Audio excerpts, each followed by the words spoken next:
Here are the horoscopes for the week of the 7th to the 13th of November 2022.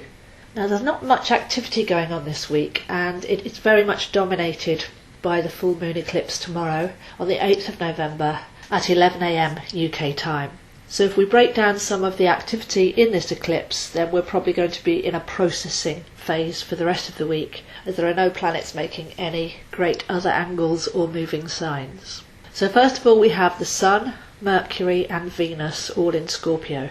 Mercury is closest to the Sun. They're very, very close.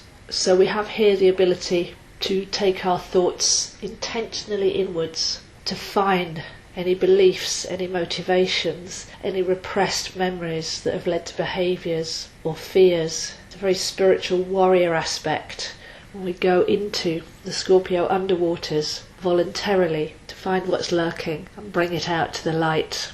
And the Sun here acts as a disinfectant. So the whole month of Scorpio is like this, but with Mercury next to the Sun, turning our mind and our focus intentionally inwards to get to the root of any fears, blocks, limitations or negativity is very much a combination of these two planets. And with Venus just past, but still close enough, there's been a heart cleansing, because we have to realise that our thoughts and our feelings are connected. So there's a mental emotional cleansing here, and it's a very long timeline. This is not just our own current lives, our own past this lifetime, but there might even be things in ourselves, inherited beliefs, fears, blocks and limitations. And it has been tricky this year with all of that coming up for cleansing and transmutation, as Scorpio takes us from the base to the crown in the phoenix journey of rebirth. Opposite, we have the Moon and Uranus both at 16 degrees. So these two are exactly together. We've had Uranus in Taurus for a while, which is deconditioning, programmed emotion, finding heart liberation, being true to our own heart,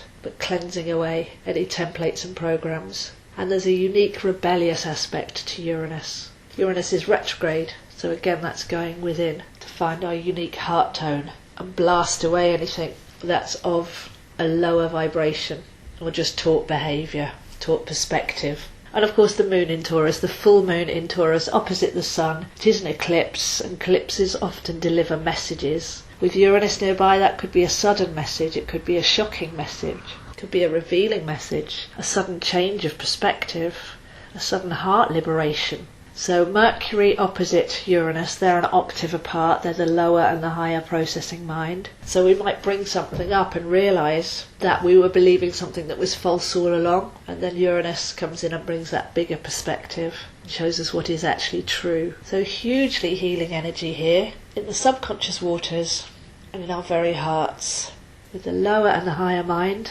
in an opposition, which just means that we need to find the middle ground, like the yin-yang.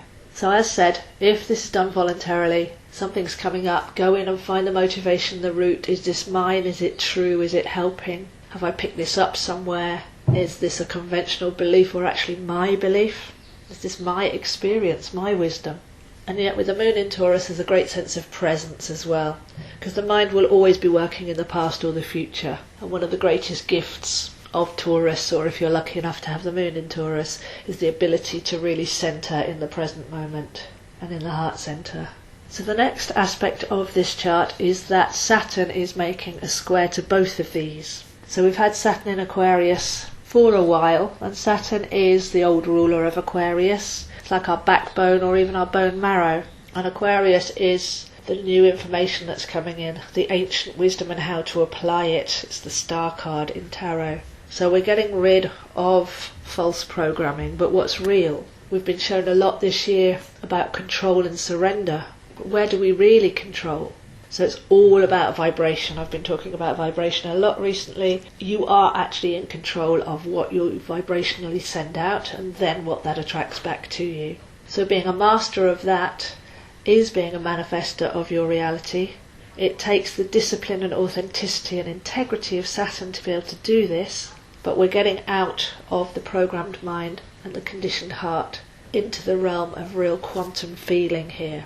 So to have a square with Saturn in Aquarius is uncomfortable, but if we realise that's actually the way to go, as we're letting go in Scorpio, we're centering but also letting go in Taurus, then we're centering and anchoring in Aquarius here, to say, okay, well, I've had these beliefs, they've ruled my life, I've been trying to control the external, or I've been thinking and worrying, running emotional programs that aren't empowered. Then Saturn in Aquarius says, okay, well, if none of that's true, and as that's coming to light, then what's true is my spirit, my soul, my eternal life force energy, to expand out of the limited viewpoint, the limited timelines, the limited perspective that I've been given, and have the audacity to think differently, to be differently, and to transmit and receive uniquely. So there is a challenge here to step into our unique energy and let go of most of what we've picked up along the way that are far too limiting. Feels like trying to fit into shoes that we had when we were a child. We've outgrown a lot of these mental emotional systems, and we're ready now, especially through 2023. As Pluto goes into Aquarius in 2024, we're being finely tuned into where we are the masters of our life, the fact that we are frequency beings, the fact that we are a soul having a human experience. So look to see where this is happening for you. 16 degrees Scorpio for the Sun, Taurus for the Moon and Uranus. Saturn's at 18 Aquarius. So you can find this in your chart. Those numbers are degrees, and there's 30 degrees in each sign. So you can actually take those numbers and see, have I got anything there? Which house is it in? Do I have a home planet there? And start to do a meditative journey into what does this mean for me. Or if you'd like to join with me and we can do that together, I am available, zoeahines7@gmail.com. So I'm available for chart readings, coaching, tarot's included. Everything's recorded MP3 so that you can listen back. And quite often people get multiple readings as they listen back at different times after certain things have come to pass. So do contact me if you're interested in exploring any of this. I post links on Instagram, zoeahines7, Facebook, AstroZoe, and these videos and more are on my YouTube channel, Zoe Astro. So wishing you a transformative week. Let go of the limitation, be ready to rise up, and stay focused in your attention on being the best possible expression of who you truly came here to be. So those are the horoscopes this week, and I'll see you next week.